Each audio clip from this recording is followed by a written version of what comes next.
로마서가 16장인데 그 중에 가장 중요한 장이라고 한다면 8장입니다. 그래서 로마서의 8장을 최고봉이라고 해요. 로마서 8장이 성경에서 로마서 8장을 가장 중요하다고 마틴 루터가 얘기할 정도였어요. 그런데 그 로마서 8장 중에서도 최고봉 중에 최고봉이 몇 절이냐면 8장 그렇습니다. 15절 8.15. 그래서 어떤 분이 하나님이 우리를 위해서 8.15를 주셨구나, 그 정도로 잊지 말라고. 8장 15절이 로마서 8장의 최고봉 중에 최고봉이에요. 그러면 이 8장 15절을 잊어버리면 될까요? 안 될까요? 안 됩니다. 여러분 자다가도 이 8장 15절은 벌떡 일어나서 암송하시고 다시 주무시기 바랍니다. 그 정도로 중요한 말씀이에요. 그럼 왜 이게 중요한지 한번 볼게요. 자, 8장 15절 한번 보겠습니다.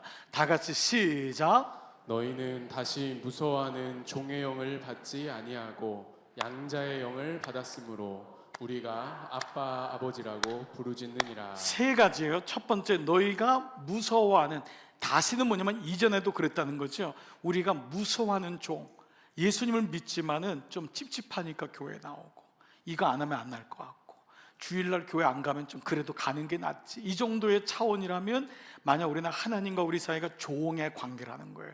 종은 두려움으로 믿잖아요. 이거를 종교라고 합니다. 또 우리는 생명이잖아요. 예수가 종교가 아니고 생명인 사람은 양자의 영이에요. 무서워하는 종의 영이 아니라 양자의 영은 영어로 sonship이라고 하는데 아들의 영입니다. 우리가 자녀가 된 거예요. 하나님의 자녀가 된 영인데 이것이 성령이에요. 예수님의 영이 내 안에 오면은 하나님과 내가 두려워하는 종이 아니라 자녀구나, 내가 하나님이 내가 아들이구나, 내가 그분을 아버지라 부를 수 있는구나. 아버지라고 이름을 받은 사람은 이 땅에서 하나님의 이름을 받은 유일한 사람이구나. 내가 아버지 역할 잘 해야 되겠구나.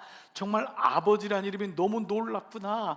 그런데 그 양자의 영을 받았는데 그 다음에요, 우리가 아버지를 아빠 아버지라고, 멀리는 아버님이 아니라 아빠라고, 하나님을 아빠라고 부르는 거예요. 저는 이 말씀이 너무 다가와요. 저는 아빠를 아빠라고 불러본 적이 없어요. 옛날이어서도 그렇겠지만, 옛날은 또 아빠라고도 안 불렀지만, 안 부른 가정만 있는 건 아니더라고요. 제 친구 중에는 아버지를 아빠라고 부른 아이가 있더라고요. 근데 그 당시는 보편적으로 아빠라고 부르질 않았어요. 그리고 아빠를 얼굴을 봐야지 뭐 아빠라고 하잖아요. 이분이 한 달에 한 번 들어오시니까 아빠라고 부를 수가 있나, 너무 어렵고 무서우니까 매일마다 때리시기나 하고 술 드시고, 그러니까 자기 마음대로 하니까 아빠가 안 되는 거예요. 근데 하나님이 저에게 아빠래요. 저는 이게 제일 감격스러웠어요. 예수님 믿으면서 제일 감격스러웠어요. 그래서 그 초등학교 때 선생님에게 하나님을 뭐라고 했냐 그랬더니 하나님을 아버지란다, 자녀가 너의 아버지란다. 그래서 제가 그 아버지는 집에 계신데요 라고 했더니 그 아버지는 진짜가 아니고 하나님이 진짜란다. 선생님이 그 얘기를 하는데요, 안도가 되는 건 너무 좋은 거예요. 그 아버지가 진짜가 아니라는 게. 그 아버지가 진짜라면 우리 엄마를 그렇게 때릴 리가 없어. 그 아버지가 진짜라면 그렇게 도박하고 그렇게 술 취하고 그럴 리가 없어. 선생님이 설명해 주더라고요. 그 아버지는 잠시 너를 낳아주고 길렀지만은 너의 영원한 아버지가 아니란다. 이제 너가 진짜 아버지를 만난 거다. 그때 저는 제 아버지를 의지하지 않기로 했어요. 하나님이 내 아버지구나 깨달아지기 시작한 거예요. 오늘 이 말씀이 왜 로마서 8장 15절이 최고봉 중에 최고봉인가? 여러분, 이 은혜가 여러분에게 있기를 축복합니다. 그런데 이 은혜가 임하고 나니까 16절에 뭐라고 했냐면 이렇게 나와 있어요. 너희는 다시 성령이 친히 우리의 영, 내 안에 다 영이 있잖아요. 우린 짐승이 아니에요. 짐승은 혼만 있다고 해요. 사람에게 영이 있는데 그 영에게 하나님의 성령이 오니까 우리가 하나님의 자녀인 것을 깨닫게 하는 거예요. 내가 버려진 존재가 아니구나, 홀로 사는 존재가 아니구나, 나 혼자 살다 지쳐 쓰러지는 존재가 아니구나, 그 하나님이 나의 아버지라는 것을 성령이 계속해서 내 안에서 컨펌을 해주시는 거예요. 증거를 해주시는 거예요. 그 다음에 그 힘을 가지고 주님 나라 갈 때까지 싸울 수 있는 힘을 주시는데, 고난을 이길 수 있는, 그것이 바로 6절, 7절이에요. 자, 다음 절 보세요. 자녀이면, 하나님의 자녀가 되면 하나님의 기업을 얻는 상속자잖아요. 그렇죠? 그 상속자요, 그리스도와 함께한 상속자니 우리가 그와 함께 영광을 받기 위하여 그의 기업을 누리고 이 땅에서는 구원을 받고 죽은 후에는 천국을 가기 위하여, 그 다음에 9절이 뭐냐 하면 고난도 함께 받을 것이니라. 그래서 지금의 고난은 장차 올 고난에 비하면 아무것도 아니다. 너희가 그 어려움을 이길 수 있는 힘을 주시는 것도 성령님이다. 예, 우리가 주님을 믿게 되는 것도 성령님이시고, 그 성령님의 은혜로 우리가 천국까지 갈 수 있는 그 은혜를 경험한다, 이 말씀을 주시고 있는 것입니다. 그러면서 이제 오늘 말씀은요, 그 성령을 너희가 알았으면, 성령이 너희 안에 내주하시면은 그분이 어떤 역할을 하느냐, 세 가지 역할을 하십니다. 자, 이 말씀을 이미 여러분이 알고 있는 분은 이미 여러분 안에서 성령께서 세 가지 역할을 하셨어요. 근데 여러분이 모르고 있는 분은 그래서 그렇게 내가 이렇게 왔구나라는 걸 알게 될 것이고, 또 말씀을 전혀 모르는 분은 성령이란 분이 이런 분이고 내 삶에서 이렇게 역사하구나 기대를 갖고 여러분이 동행하시면 될 거예요. 성령께서 내 안에 계시면 그분이 하시는 게 세 가지예요. 물론 첫 번째, 아까는 그분의 내가 자녀가 되는 분명한 그 이제 정체성이 되면서 내가 하나님이 나의 아버지로 내가 부르게 되고 나는 자녀가 되었잖아요. 그런 가운데 첫 번째가 뭐냐면 성령은 우리의 연약함을 도우세요. 오늘 8장 26절 말씀, 이와 같이 성령도 우리의 연약함을 도우시나니. 이와 같이란 말은 앞에서의 말씀이에요. 앞에서 하나님이 예수 그리스도를 통하여 너희에게 이러한 구원의 길을 여셨는데, 그 예수님은 2000년 전에 육체를 가지고 오신 분이잖아요. 그래서 예수님이 내가 올라가는 것이 너희를 위하여 낫다, 그래야지 보혜사 성령이 와서 시간과 공간을 초월하여 모든 사람에게 예수님의 영이 임하는 게 성령이잖아요. 그래서 앞에 이와 같이라는 것은 너희가 하나님이 이같이 너희에게 구원을 베푸신 것처럼 이와 같이 성령께서 너희의 연약함을 도우신다. 이게 첫 번째입니다. 성령이 하시는 게 뭐냐? 우리의 연약함을 도우신다. 여기 돕는다는 말의 원어의 의미는 뭐냐면요, 손을 붙잡는다라는 의미가 있습니다.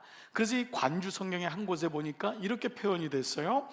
기다리다 지치는 순간에, 우리가 이럴 때 많잖아요. 기다리다 지치는 순간, 그 순간에 하나님의 영이 나의 손을 잡으십니다. 그분이 나의 손을 붙잡는 거예요. 너는 혼자가 아니다, 내가 너를 붙잡고 있다. 그분이 나를 도우시는 거예요. 자, 그런데 그분이 나를 돕는다는 것은 전제가 필요합니다. 자, 성령님 입장에서 보면은 성령님의 역할은 뭐죠? 그분은 나를 돕는 분이죠. 그러면 내 입장에서 나의 역할은 뭐죠? 도움을 받아야 되는 거예요. 자, 다시요. 성령님의 역할은 뭐죠? 돕는 분이에요. 그러면 내 역할은 뭐죠? 도움을 받는 거예요.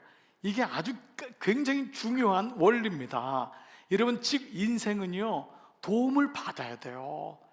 사람의 도움도 마찬가지지만 무엇보다 하나님의 도움 없이는 살 수 없는 것을 깨닫는 것이 인생이라고 해요. 근데 이걸 언제 깨닫냐 하면 힘이 떨어지고 나이가 들고 그때 깨달을 때가 많아요. 물론 하나님의 은혜로 좀 성숙해서 깨달을 때가 많지만은 이거를 빨리 깨달을 수 있다면 정말 은혜예요.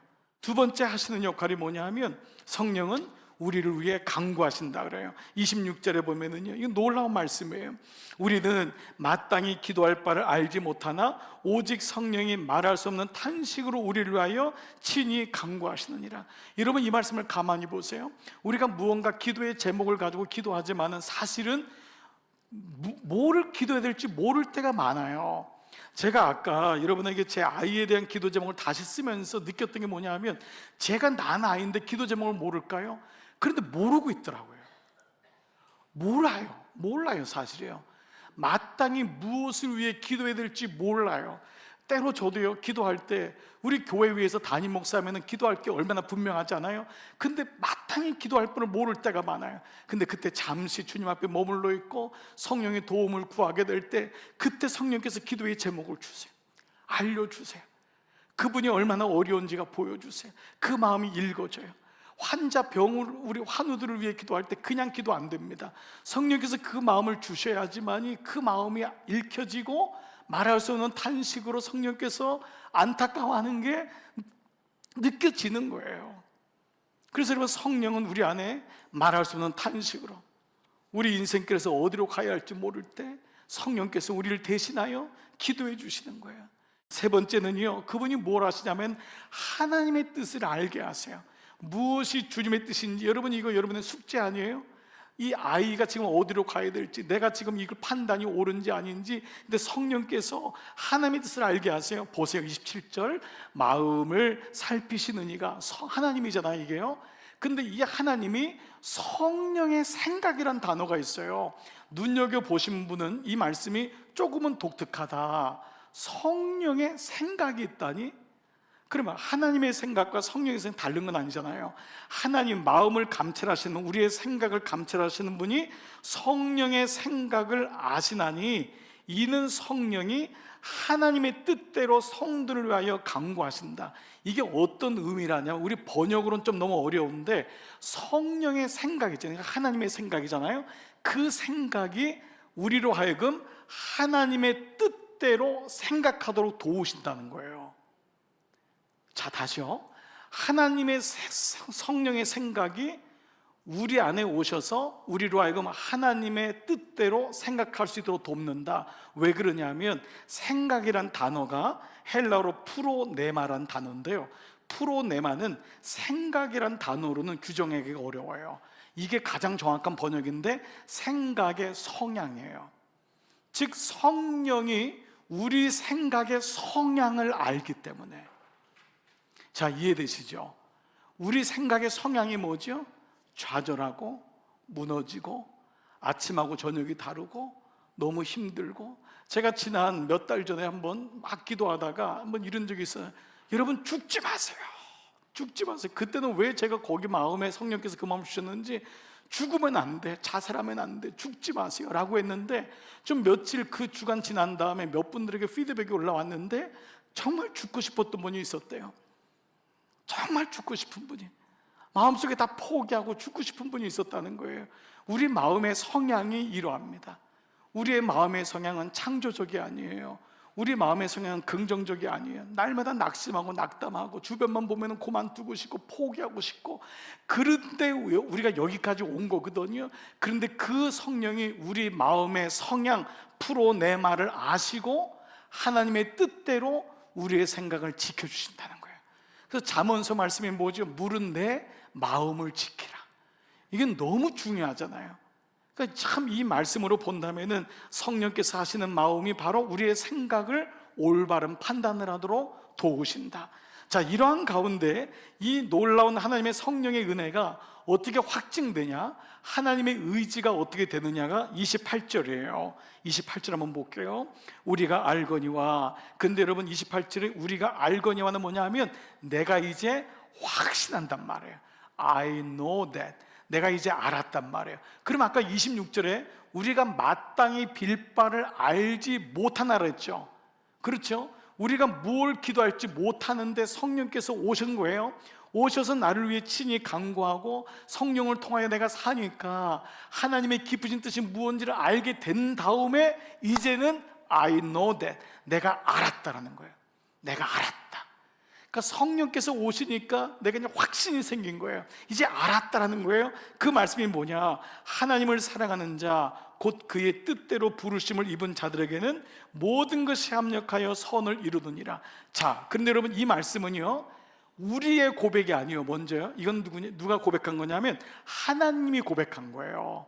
뭐냐면 하나님이 우리를 향한 성령 안에 있는, 성령과 교제하고 하나님의 사랑을 알고 있는 그들을 향한 나의 구원, 나의 계획을 포기하지 않겠다고 하는 하나님의 의지적인 메시지예요. 자, 이 말씀의 원어로 제가 잠깐만 여러분 한번 들려드릴게요. 주어를 찾아보세요. 이 지금 읽었던 메시지는 주어가 찾기 어려운데 원래 원어적으로는요, 하나님을 사랑하는 자에게 하나님을 사랑하는 자가 조건이에요. 이른 성령이 어떤 분인지를 알고 성령께 자기의 약함을 고백하고 도움을 받고 성령이 말할 수 없는 탄식으로 늘 안에서 기도하고 성령의 뜻대로 옳은 판단을 하기를 원하는, 성령과 늘 동행하는 자가 하나님을 사랑하는 자에게 하나님은 당신의 모든 것을 사용하셔서 선을 이루고야 마신다. 하나님이 선을 이루시겠다고 하는 하나님의 구원의 강력한 의지가 나온 것이 이 말씀이에요. 즉 너의 인생이 너 게 아니라 너는 내 거다. 내가 너를 인도할 거다. 너의 열심보다 나의 열심이 훨씬 크다. 예를 들면 여러분들이 오늘 사모하는 마음으로 나 오늘 예배 은혜 받아야지, 그 마음보다 은혜를 주시고자 하시는 하나님의 은혜가 훨씬 크다는 거예요. 여러분이 여러분의 인생을 향해서 내가 잘 살아봐야지 라고 하는 그 마음보다 하나님이 여러분을 향한 그 마음이 훨씬 크다는 거예요. 인생의 주도권이 누구한테 있는지를 지금 계속 말씀하고 있는 거예요. 로마서에 여러분 비교급 있잖아요. 인간의 모습이 어떠한지, 네 배로 둘 수밖에 없는 인간의 모습, 그런 가운데 그런 네 배로 둬도 되는 인생에게 예수 그리스도를 보내셔서 구원을 이루시는 하나님의 열심, 이것이 복음이란 말이에요. 그래서 오늘 내가 어떻게든지 선을 이루고야 말 거야 라고 하는 하나님의 의지가 이 안에 나와 있어요. 그래서 28절, 29절, 30절 그 다음 구절에 보면은 하나님이라는 주어가 우리 성경에는 다 생략되어 있는데 원어에는 다 나와 있어요. 자, 제가 그대로 한번 써볼게요. 한번 같이 한번 저랑 읽어볼게요. 하나님이 미리 아신 자들을 또한 그 아들의 형상을 본받기 위하여 하나님이 미리 정하셨으니 이는 그로 많은 형제 중에서 맏아들이 되게 하려 하심이니라. 자, 그 다음에요.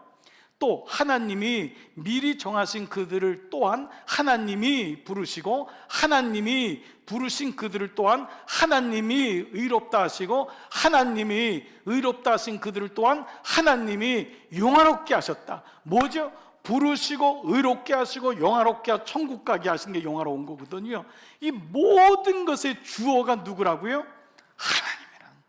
하나님이라는 거예요.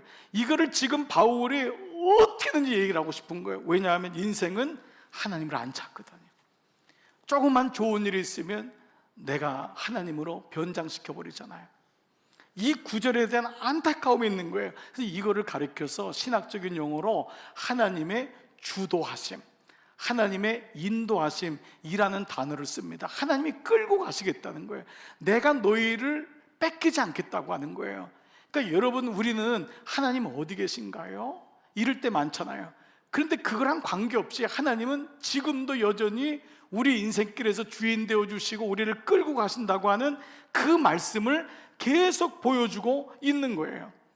자, 그래서 오늘 이 말씀이 처음에는 우리가 알지 못하지만 시간이 지나면은 아, 하나님이 하셨구나, 이거를 알게 되는 것과 마찬가지죠. 그래서 오늘 이 30절의 마지막이 이제 이걸 깨닫는 거예요. 30절을 한번 띄어서 보시면은 또 하나님이 미리 정하신 그들, 바로 우리예요. 우리를 또한 그 30절로 봐보세요. 하나님이 미리 정하신 그들을 또한 하나님이 첫 번째 동사가 부르시고, 두 번째가 하나님이 그 부르신 그들을 또한 하나님이 의롭다 하시고, 그리고 세 번째 하나님이 의롭다 하신 그들을 또한 하나님이 영화롭게 하셨다. 세 가지 동사가 나옵니다. 첫 번째는 부르시는 거예요. 하나님이 부르시고, 두 번째는 자녀 삼아 주시고, 이 자녀 삼아 주신다는 게 에베소 말씀을 보니까 인치셨다라는 거예요. 이거 뭐냐면 도장 인자를 씁니다. 도장으로 찍은 거예요. 내가 너를 뺏기지 않겠다. 내가 너를 뺏기지 않겠다. 내가 너를 인쳤다. 그게 바로 하나님이 나를 의롭게 하셨다. 자녀 삼으셨다. 그리고 세 번째, 나를 영화롭게 하셨다. 영화롭다는 것은 천국 가는 그날까지 나를 지켜주시고 보호하신다. 이 땅이 끝이 아니다.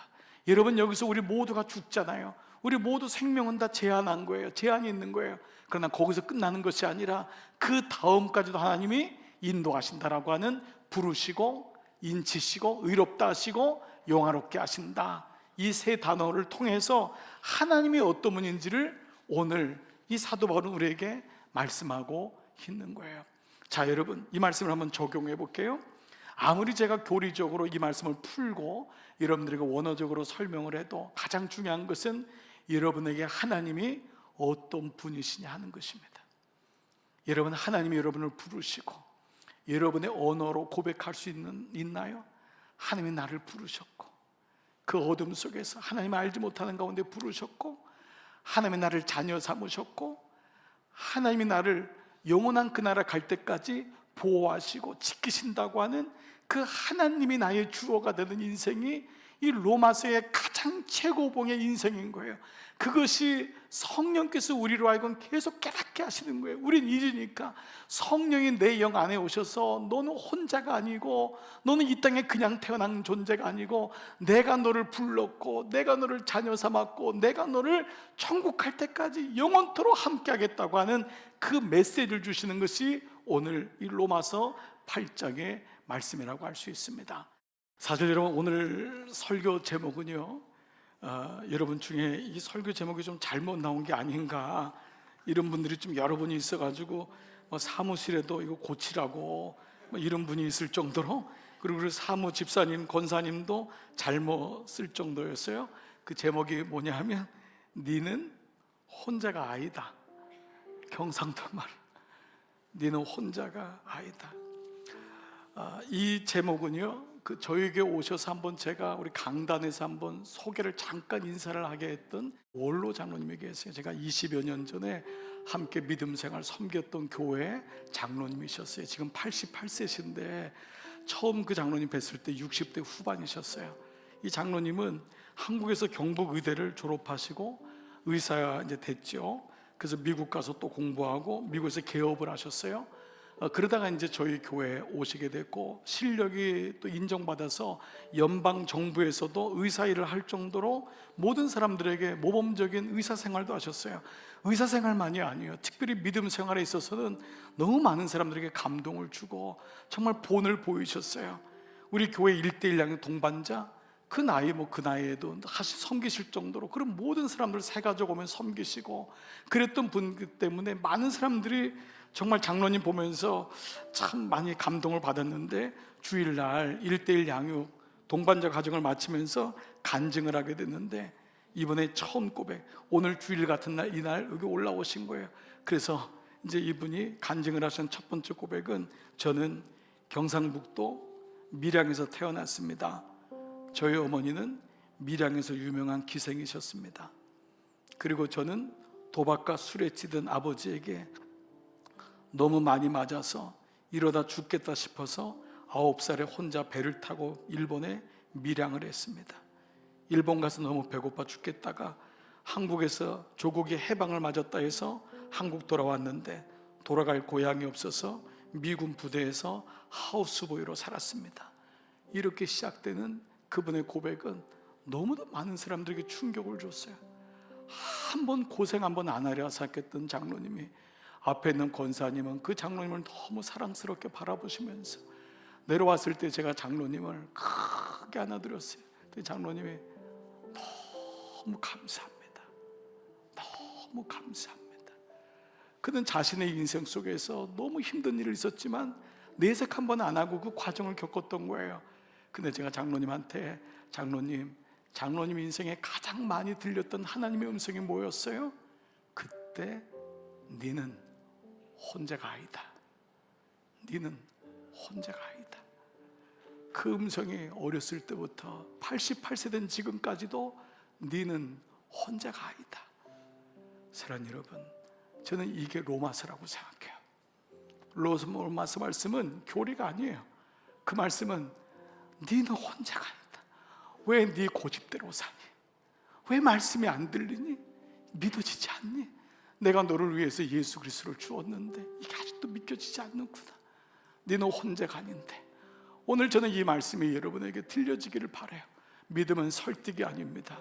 그래서 성령께서 우리 마음에 오셔야지만 예수님의 사건이 믿어지고 내가 어떠한 존재인지가 보이게 되고 내 약함을 도우시고 나를 위해 기도하시고 나에게 옳은 판단을 하게 하시는 그 성령님이 느껴지고 깨달아지기 시작합니다.